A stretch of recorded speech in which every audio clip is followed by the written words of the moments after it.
kusoo dhawaada barnaamijka Kaafi iyo Koonfur Afrika oo toddobaadkan aan ku eegi doono xaaladda dalka Koonfur Afrika oo muddooyinkii ugu dambeeyay ay ka jireen dhibaatooyin isugu jira dil dhac iyo waliba sidoo kale barnaamijyo waaweyn kuwaasi oo lagu bartilmaameedsanayo dadka aan sharciyada lahayn. waxaa qadka telefoonka ee magaalada Cape Town si toos ah ugu jira gudoomiye Cabdicalas Gure oo kamid ah madaxda jaaliyadda gobolka Western Cape ee dalka Koonfur Afrika. soo dhawow Cabdicalas bal xaaladda guud marka hore inooga waran waa sidee xaaladda guud ee magaalada Cape Town ee dalka Koonfur Afrika.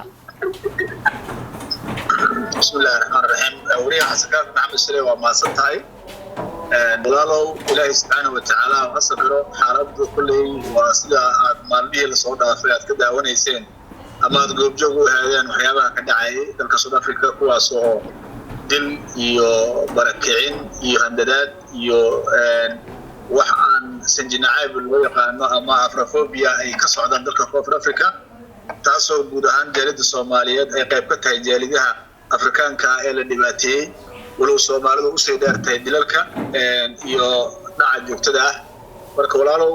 isku soo wada isbuucida la soo dhaafay ilaa isbuuc hadda aan ku jirno oo maanta ugu dambeysaba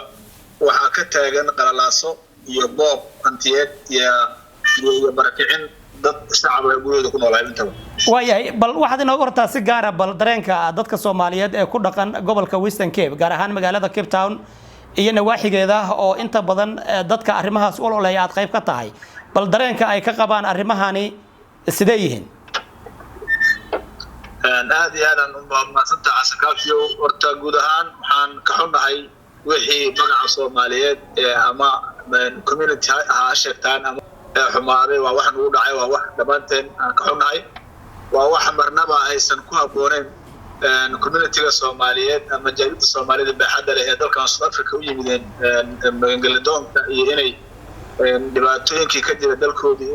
uga soo hayaameen inay wax aan habboonayn ama magaca iyo sharafta Soomaaliyeed ku habboonayn ay dhacaan guud ahaan South Africa gaar ahaan gobolka Western Cape wixii maalmahan ka dhacay Gauteng iyo KwaZulu-Natal iyo hareeraheedaba waxay sababeen in 23 bisha hadda oo maalinta biri ah laga cabsi qabo inay gobolka Western Cape sidoo kale ay ka dhacaan mudaharaadyo looga soo horjeedo dadka soo galootiga taasoo la xalay ilaa maanta aan firar ka lahayn community-ga iyo booliisku way iska kaashanayeen sida qalaasooyinkaas deegaanada ka dhaco kale aysan gobolkan wax ka duwan aysan u dhicin loo saameeyo walow hadda alertiga iyo digniinahu ay aad u badan yihiin oo community-ga iyo booliisku ay la wadaageen taasoo hadda laga cabsi qaba inay biri mudaharaadyo ay ku dhawaaqeen ururada match iyo dadula inay isu bedelaan rabshado taas ayaa si loo warqabay kala shaqeynta booliiska iyo ganacsatada Soomaaliyeed dalka South Africa ee gobolka Western Cape inta waayahay marka dawladda iyo ciidamada booliiska iyo community-ga Soomaaliyeed ee ku dhaqan magaalada Cape Town arrimahani ma ka fariisteen oo ma ka wada hadleen sidii looga hortagi lahaa ama la isaga kaasha lahaa ama haddii barnaamijyo ay dhacayaan xitaa si nabdoon ay ku dhici lahaayeen oo dadku aysan wax dhibaato ah aan lagu geysan wariyaha iskaafaada ma santahay shalay 3 saacadood kulan qaatay oo community-ga iyo booliisku iyo laamaha ammaanku ka isla qaateen ayaa jiray sidoo kale maanta salaada jumcada ka bacdi waxaa jira kulan kale oo saldhigga magaalada Belfast community-ga ganacsatada ku balansan yihiin si arrintaas waxa la isaga kaashan lahaa oo la isaga kala yiraahdo barnaamijyadaas dhaca aysan wax saameyn ama wax dhibaato ah aysan ka soo gaarin ganacsatada Soomaaliyeed iyo jaaliyadda Soomaaliyeed ee degan halkan ee deegaanku ah marka sidii la isaga kaashan lahaa dhibaatooyinkaas hadda laga cabsi qabo inay qalalaasi isu bedelaan mudaharaadaas ugu dhacaysan dambe dhibaatooyin aysan ka dhalan ayaan san uga shaqeynayaan shalay iyo maanta kala shaqeynayna booliiska iyo community-ga xaafada iyo consularka xaafadan Belville ee Soomaalida u badan tahay hareeraheeda marka asan kaafi kulay foojignaantaas jirta sidoo kale waxaan rabnaa jaaliyadda Soomaaliyeed ee gobolka Western Cape ay muujiyaan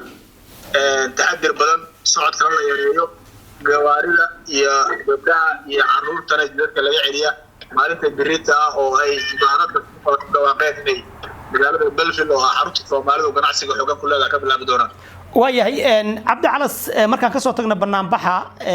muddooyinkii ugu dambeeyay waxaa jiray dilal loo geysanayay muwaadiniin Soomaaliyeed oo si isdaba jooga waliba loogu dilayay gobolkaasi Western Cape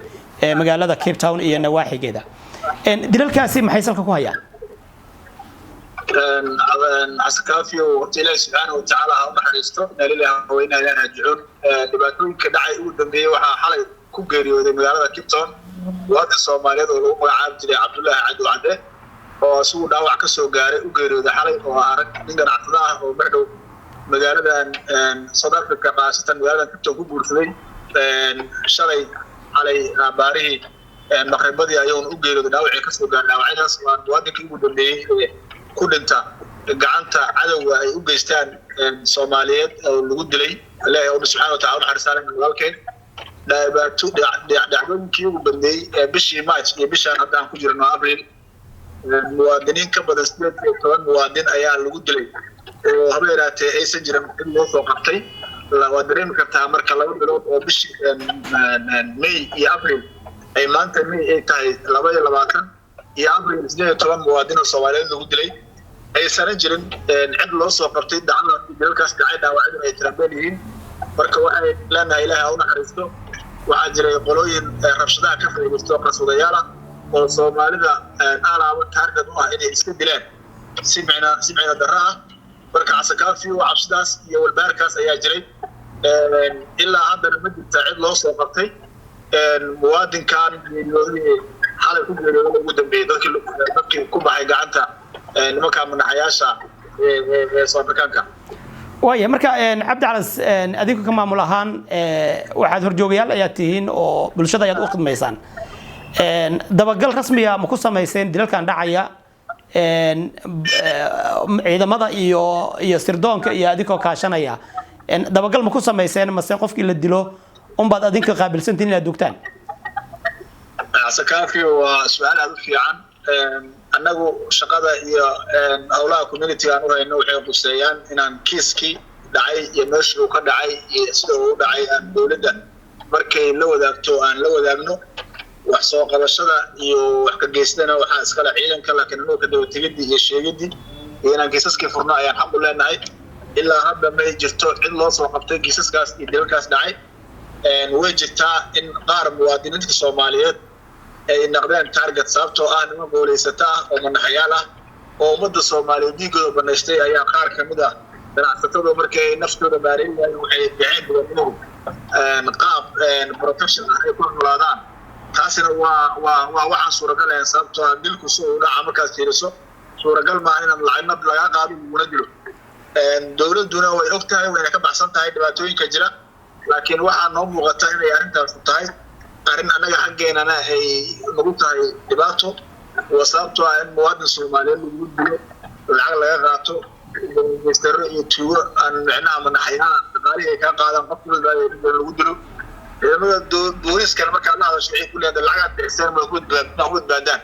lacagta la bixin nafta keentay iyo sida dhacday laakiin ma jirto wax lagu badbaadaa inaad tuug iyo gangster la macaamish ayada ajir mushiba marka Asakaafi جاليد الصوماليين اللي دين سكول لابتو arrimaas insha Allah taala kula ka qaatan ku balantanahay kula kaas oo kula weyn miradala oo naqdo oo wax ka bedela waaqiciga hadda loo jira waayahay aad bad mahadsan tahay Cabdi Calas Gure gudoomiyaha jaaliyada Soomaaliyeed ee gobolka Western Cape oo khadka telefoonka igu waramayay isla markaana marti ku ahaa barnaamijka Kaafi iyo Koonfur Afrika Cabdi Calas aad bad mahadsan tahay